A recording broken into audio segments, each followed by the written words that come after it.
Hello again. Welcome to our fourth installment of Pistols training. So once more, this is sped up. There's nothing really terribly new in this video. We've added some things. She is riding him with a whip now. We had to desensitize him to the whip because at first he was really reactive.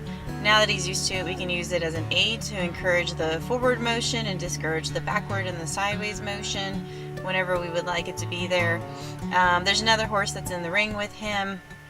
We've slowly been able to get him to where he can be in the ring with another horse and not be hopelessly basically attracted to them. He wants to go towards them. And so here she's working on lateral flexion, and he's gotten really good at understanding when to stand and when to go. We're just trying to work on greater flexion. Basically, he can turn his head a little bit more. He's releasing his neck a little bit more. Right there, she's working on the responsiveness. Basically, when she puts her calf on, he offers a response right away. His walk is looking really good. He's got a nice, slow, comfortable walk. Here, she's doing a little bit of steering. He wants to go for the other horse. That's a buddy of his that he really likes. So we were really happy with how he's doing here. So they start walking around, and he hasn't seen the jump set up like that. They've always been on the ground, and so we're letting him check it out, and then we get on with it. Here he wants to go where the other horse is, and so she pulls him up and says no. And again, we start with the spinning, just trying to get the lateral flexion. He's not crossing over like we would like, but he is doing it a whole lot more than he did when he first started, so he's definitely understanding that he needs to cross over. It's just getting him to cross over and then move forward out of it. So we're going to try and work on that this last session with him. So again, she's trying to do some steering, but he is distracted by the other horse, so they're just doing the flexion whenever they need to get him back on task.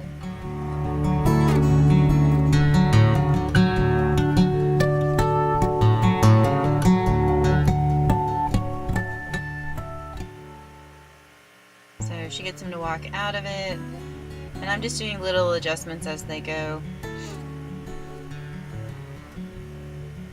Here he starts having some issues going forward. He'd rather stay put.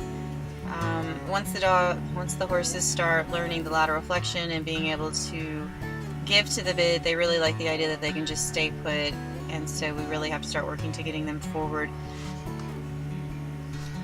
rather than just constantly wanting to stop. So here she's asking him to go, and again, he'd rather just stay put, so we get him to move out of it, get his feet moving again, and get him on the right track.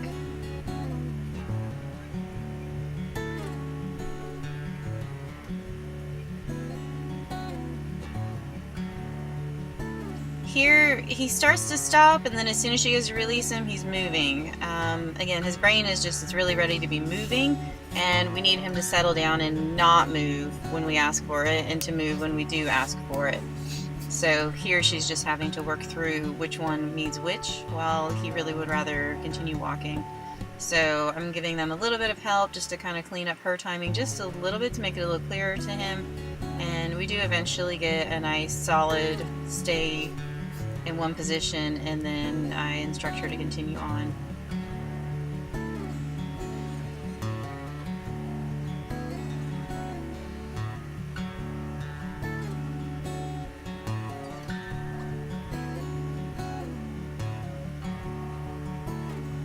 You can really see here that most of the crossing over behind happens every step. He's not doing the shimmy side-to-side steps nearly as much as he did before. When he stops, he's a lot more settled. Again, he's dropping his head, he's licking and chewing. Here, my suggestion is to have her a little bit cleaned up as far as her cues go, and so now they're back on track, and I'm going to have them move out of there.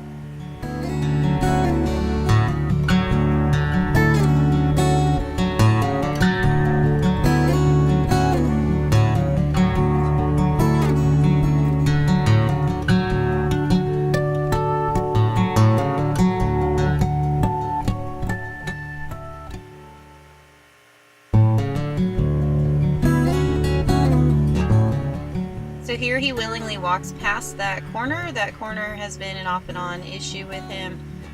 Tonight he immediately just rolls on past that, so that was a really good thing to see, that he's starting to think. If they're addicted to anywhere that you're riding, you really have to work through that first. There's no point asking for steering, there's no point asking for pretty much anything else until you get rid of those areas. So here, if you notice, we asked him to trot and immediately he goes into that corner.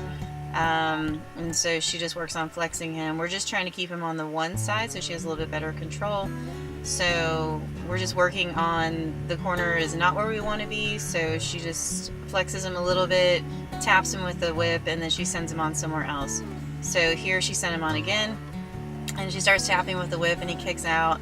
Again, we're really just tapping, we're not doing much more than that, and so he's kicking out like he would a fly. He's annoyed by it, but we do need him to be responsive.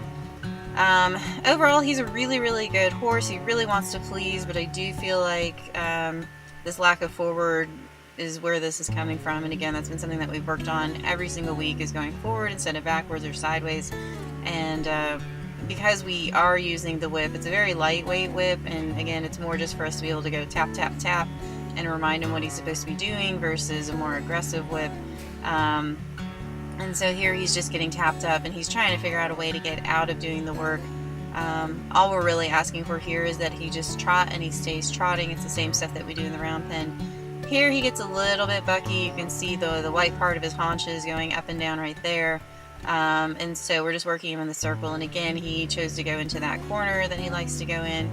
But here she's worked him out, and so you can see he's a little more tense, but he is still responsive and coming back to the cues that we're asking for. So now we're going to go back to the walk and go right back into the trot now that she has control again. So in the beginning, we would give him plenty of time to sit and lick and think about what happened.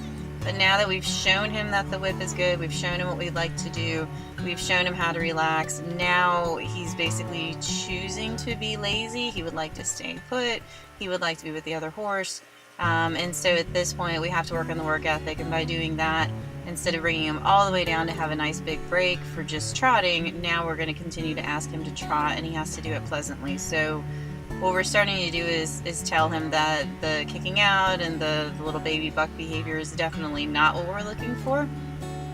And so that's what they're doing right here. And basically she's just pulling him around, tap, tap, tap with the whip to say, no, I don't like that, and then releasing him away from the area that she would like, where he would like to go. And so right now he's getting stuck over by the mounting block, so she's doing the same thing, and she released him towards me. Here he's having opinions again about it.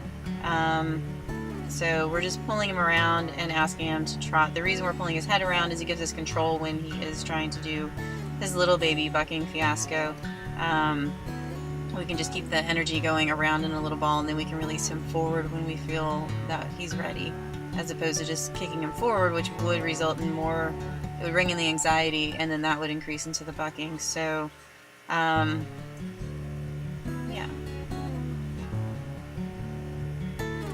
So here you can see the steering is getting a little bit better, so we are trotting and we are doing mostly a circle. He's not stuck just on the fence, so we've been able to get him to where he does respond in general to the opening of the rein. Again, when you add speed to it, it's going to become an issue. But it's getting there, and all of this just takes time. It's just piecing it all together. So that's wrapping up our session. I'm just kind of talking to her about that.